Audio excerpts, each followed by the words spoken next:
हाँ अंदर आ जाओ। जी वो चमेली कह रही थी कि आपने याद किया है मुझे। मैंने अपनी पसंद बेनी बाबू को बताई थी, फिर कंवल लाने के लिए तुम दलदल में क्यों फांद पड़े? अजी वो तो दलदल थी, आपकी ख्वाहिश पूरी करने के लिए मौत के कुएं में भी कूद सकता हूँ मैं। इश्क हो गया है मुझसे? ताज्जुब हो आपको?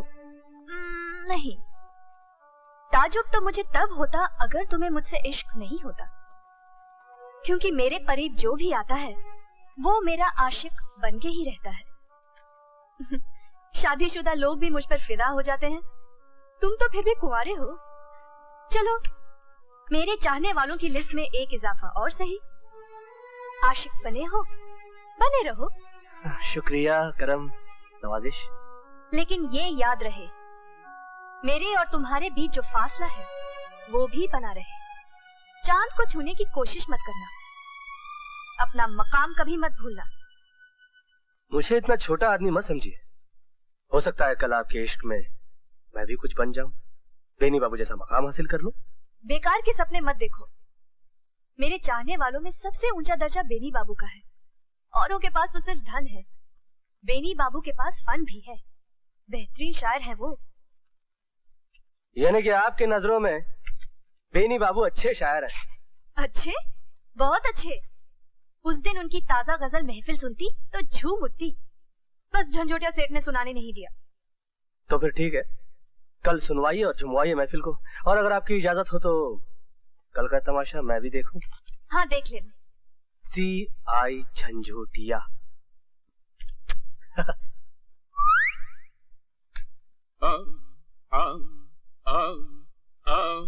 अरे बावर्ची की औलाद, तू मालिश कर रहा है कि आटा गूंद रहा है? हमारी चपाती बनाएगा क्या? फिकर मत करो सरकार, ये एकदम लेटेस्ट स्टाइल की मालिश है। मालिश तड़के जाने कौनो लेटर बॉक्स में ये लिफाफा डाल गवा। सुनो, तुम पेट छोड़ो पीठ पकड़ो, तोरे बस की बात नहीं है कसियारा कहीं का।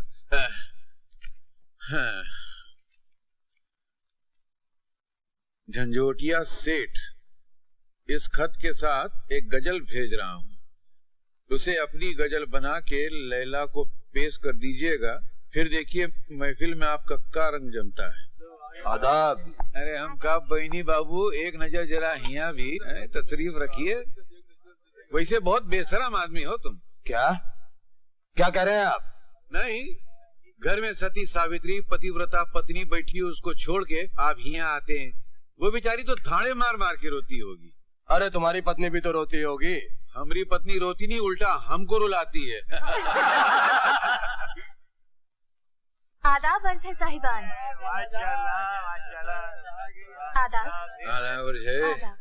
बड़ी देर की मेहरबान आते आते। आदाब। आदाब। लैला जान, आज हमारी वो गजल सुनाई डालो, रुकावट मत डालना। अरे नहीं साहब, हम और रुकावट हट। लैला जान, जरा इनकी गजल सुना ही डालो। सुन लो भाई, कलेजा थाम के, कान में रुई डाल के। हाजरीन, मतला अर्ज है। हमने क्या क्या उसे महफिल में इशारा न किया, हमने क्या क्या उसे महफिल में इशारा न किया, देखना भी हमें जालिम ने गवारा न किया। वाह वाह वाह वाह, क्या बात है, सुभान अल्लाह, वाह क्या बात है, क्या बात है बेनी बाबू, आपने क्या उतर के मतला कहा है। आदाब। अरे चुप करो यार, क्या आदाब आदाब, इस मतले से तो मतली होने लग गई थी। नहीं, हम रुकावट नहीं पैदा कर रहे, मगर जरा हथौड़ा फिट के अबू सुनो। ले लैला जान, जरा हमारी गजल सुनाई दे तो बहुत नवाजिश होगी। आपकी गजल? अजी झंझोटिया सेठ, आप कब से शायर बन गए? अरे वैसा रंग रूप सामने हो तो गधा भी शायर बन जाता है। अब बहनी बाबू नहीं बन गए का, तो हम जैसा इंसान क्यों नहीं बनेगा? बन सकता है कि नहीं भाई? क्यों नहीं, क्यों नहीं। आप झंझोटिया सेठ का भी मतला सुना दीजिए लैला जान, देखे इन्हीं ने क्या तीर मारा है। तीर नहीं मारा, तोप मारा है। आईना तोड़ दिया खुद भी नजारा न किया, आईना तोड़ दिया खुद भी नजारा न किया, उनके जैसा हो कोई ये भी गवारा ना किया।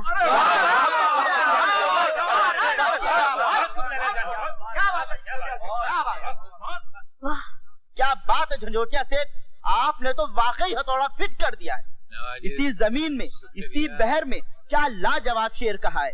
सुभान अल्लाह, माशाअल्लाह। बेनी बाबू बर्दाश्त नहीं हो रहा है? नहीं हो रहा है। क्या लिखा है? हाँ कहा है, ठीक से जबान बोलनी आती नहीं है, चले हैं शेर कहने। जबान से नहीं, कलम से लिखा है उल्लू की दुम। खामोश, जबान संभाल कर बोलिए झंझोटिया सेठ। तुम वो कोना संभालो, यहाँ सब लोग हमारी गजल सुनना चाहते हैं। तुमने अगर अड़ंगा लगाया ना तो कुलाट खाओगे। मुझसे उलझोगे तुम? अरे भरी महफिल के अंदर इज्जत उतार के रख दूंगा मैं। अरे हम तोरी पतलून उतार देंगे। अरे क्या उतारेगा तू? आप लोग भी क्या बचपना कर रहे हैं? अरे हम तेरा टुकड़ा करके सितार के अंदर दफन कर देंगे। हवा में क्या दफन बात कर है देंगे। आप लोग? समझता है साला तुम? कोठा अरे है, कोठे को कोठा। 2 मिनट में खड़ा बनाता है। क्या बोलता है रे तुम? और अखाड़े को 2 मिनट के अंदर कोठा बना अरे देंगे। भाई जरा समझाइए इन्हें। तो जो गजल फाड़ के साला शेर बना देंगे। अरे बुड्ढे 2 हाथ दूंगा ना तो अपने खानदान का नाम भूल जाएगा। गंजा कर देंगे। जबान संभाल, नहीं तो 25,000 हाथ में दे दूंगा।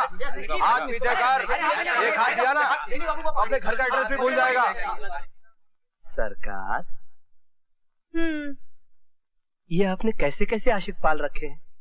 ये दोनों तो आपके लिए ऐसे लड़ रहे हैं जैसे एक मुर्गी के लिए 2 मुर्गे। बको मत। झंझोटिया सेठ मेरे आशिक नहीं, कदरदान है, संगीत प्रेमी है, इसीलिए यहाँ चले आते हैं। खैर छोड़िए, आप ये दोनों गजलें बाहर भुलाई थी, एक बेनी बाबू की और दूसरी झंझोटिया सेठ की, और मैं चाहता हूँ कि आप इन्हें गौर से देखें। क्या देखूं? ये देखिए, इन दोनों की लिखावट भी एक जैसी है, और इतना नहीं बल्कि मीटर भी एक है। अरे हाँ, दोनों की लिखाई तो एक जैसी ही है। लगता है एक ही शायर ने दोनों गजलें लिखी हैं। अरे अपने बेनी बाबू है ना, वो शायर है, उन्होंने झंझोटिया सेठ को गजल लिखकर दे दी होगी। पागल हो गए हो? दोनों की आपस में ठनी रहती है। झंझोटिया सेठ को तो बेनी बाबू कभी गजल नहीं देंगे। तो फिर कौन हो सकता है? इसका तो साफ एक ही मतलब निकलता है कि जिस शायर ने झंझोटिया सेठ को गजल दी है वही बेनी बाबू को गजलें देता आ रहा है। कौन हो सकता है वो गुमनाम शायर? आधा वर्ष। क्या मतलब? जी मेरा मतलब है कि मैं भी इस नतीजे पे पहुंचने वाला था कि जरूर कोई तीसरा छुपा रुस्तम है जो इन दोनों को गजलें लिखकर देता है। आधा वर्ष। लल्ला जान,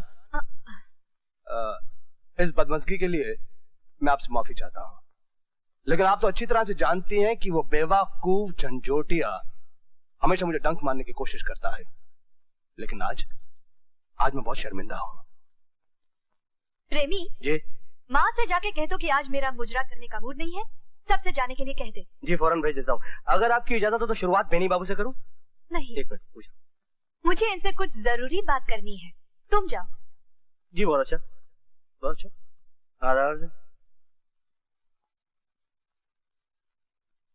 लल्ला जान। बेनी बाबू, आप जानते हैं कि अच्छी शायरी मेरी दुखती रग है, इसीलिए शायर बनके मुझे रिझाने की कोशिश कर रहे थे। तुम कहना क्या चाहती हो?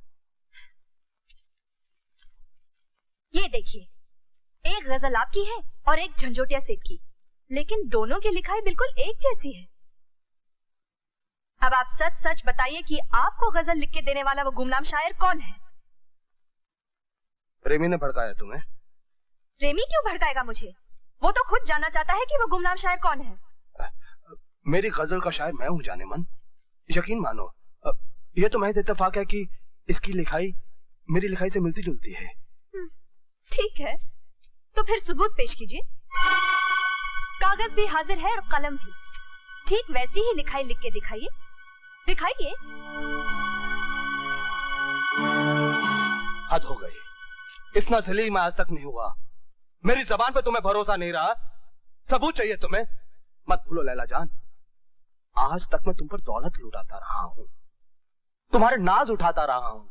अगर तुमने मुझे और जलील किया तो मैं तुम्हारे इस कोठे पर कभी नहीं आऊंगा। आपकी मर्जी बेनी बाबू। मुझ पर दौलत लुटाने वाले, नाज उठाने वाले और भी कई रईस हैं। लैला जान का दम सलामत रहे, चाहने वालों की कमी नहीं है। जवाब दो, तुमने झंझोटिया को गजल क्यों दी? झंझोटिया ने कितना पैसा दिया था जो हम नहीं दे सकते थे? 1 पैसा नहीं लिया, मुफ्त में दे दी मैंने वो गजल पाई लेटर बॉक्स। अभी तक तो झंझोटिया को भी नहीं मालूम होगा कि वो गजल उसे मैंने दी। तुम्हारा इरादा क्या है? फरेब मास्टर के सामने सच बोल दो। बोलो। लैला जान के कोठे पर आपकी गुड्डी सबसे ऊंची थी, उसे डाउन करने के लिए मैंने झंझोटिया सेठ की गुड्डी ऊंची कर दी। यानी कि मुझसे दुश्मनी करने पे तुल गए हो। Everything is fair in love and war. मोहब्बत और जंग में सब कुछ जायज है। देखिए बेनी बाबू, लैला जान से आपको भी इश्क है और मुझे भी। और हाँ, अगर आप मुझसे दोस्ती रखना चाहते हैं तो लैला जान को बता दीजिए कि शायर मैं हूं। मगर आप तो बताने से रहे, इसलिए दांव खेलकर लैला जान को मैं ये बताना चाहता हूं कि आप शायर नहीं है। देखिए बेनी बाबू, बुरा मत मानिएगा, ये हकीकत है।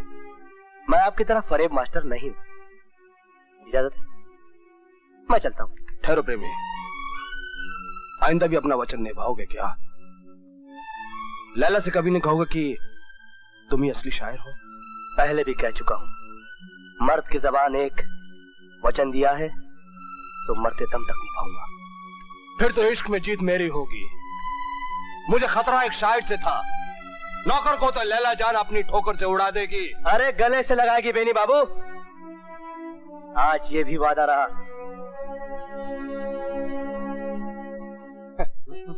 अरे प्रेमी, ये गुलदान सजाने के लिए कुछ गुलाब लाए होते, ये कीचड़ के कमल तुम क्यों ले आए? जिस लड़की से मुझे इश्क है ना, उसे भी ये कमल बड़े पसंद है। किस मेंढकी से इश्क कर बैठा है माटी मिले, वो भी किसी कीचड़ में ही पली होगी। मैं ये कैसे कहूँ? आइए, तशरीफ लाइए। आदाब अर्ज़। तशरीफ रखिए सेठ जी। ये सवेरे सवेरे कैसे आना हुआ? बस ऐसे ही कहा है कि राजगढ़ के ठाकुर जो है हमारे परम मित्र हैं, तो इस पूर्णिमा को उनकी बेटी का ब्याह है, उसके जश्न में लैला जान का जो मुजरा है वो हम फिक्स करके आए हैं। ठाकुर साहब को हम जबान दिया है। माफ कीजिए सेठ जी, मैं अपना कोठा छोड़कर बाहर मुजरा करने कहीं नहीं जा सकती। अरे अगर हम लैला जान होते ना तो नाच नाच के पूरे भारत को नचा देते। हंस रही हो मगर चलने को नहीं कह रही है। नहीं। चलोगी ना? नहीं। अरे यार समझाओ ना इसको। सेठ जी की बात रख लीजिए लैला जान, अब तो ये बेनी बाबू से बढ़िया शायर हो गए, कुछ कम नहीं है। सेठ जी, अगर आप चाहते हैं कि मैं राजगढ़ चलूं, तो फिर आप मुझे सच सच बताइए, जो गजल आपने मुझे दी थी वो आपको किसने लिख के दी? किसने लिख के दी? अरे क्या बात करती है, हम अपने हाथ से लिखा है, दिमाग से निकली है, 100% हम लिखा है। आपने लिखी है? फिर ठीक है, राजगढ़ मुजरे में गाने के लिए आप उसी खूबसूरत लिखाई में मुझे गजल दे दीजिए। बस इसी शर्त पे मैं चलूंगी। नहीं, इतना आसान थोड़ी, हमारा दिमाग कोई फैक्ट्री थोड़ी है यहाँ बटाने के फड़ से कोई गजल निकल आएगी। उसके लिए मूड चाहिए, तब गजल उत्पादन होगी। मूड शूट आप आराम से बना लीजिए झंझोटिया सेठ, अभी पूर्णिमा के लिए कुछ दिन बाकी है। नहीं, देखो बाकी है कुछ दिन। कभी 5 मिनट भी लगता है, 5 महीना भी लगता है, कभी 5 साल भी ले। अरे लैला जान कैसे तगाजे में फंसा दिया हमने, चारों ओर तो अमावस का अंधेरा छाई गया।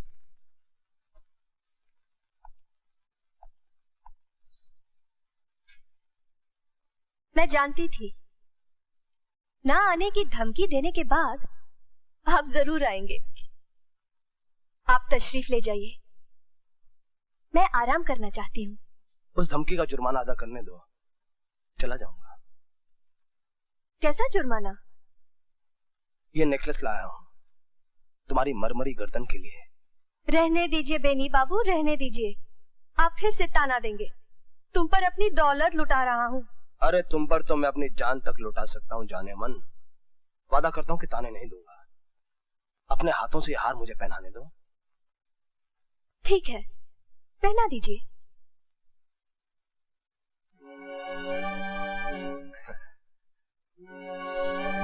एक और तोहफा लाया हूं मैं तुम्हारे लिए। वो क्या? आंखें बंद करो।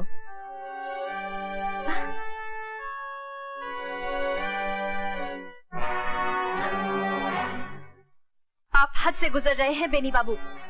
तोड़ दो ये सब हदें। क्यों बांध रखा है अपने आप को भले घर की बंदिशों में? तुमने कोठे पर जन्म लिया है लैला जान, जहां माए आधी रात को अपनी बेटियों के कमरे में पराए मर्दों को जाने देती हैं। तुम्हें हासिल करने के लिए मैं कोई भी कीमत देने के लिए तैयार हूं। और तुम्हारी माँ तुम्हारे जिस्म का सौदा मुझसे करने के लिए तैयार है। मैं कोठे की संतान हूँ, इसीलिए अपना संगीत बेचती हूँ, नृत्य बेचती हूँ, अदाएं बेचती हूँ। मगर माफ कीजिए बेनी बाबू, मेरा जिस्म बिकाऊ नहीं है। तशरीफ ले जाइए।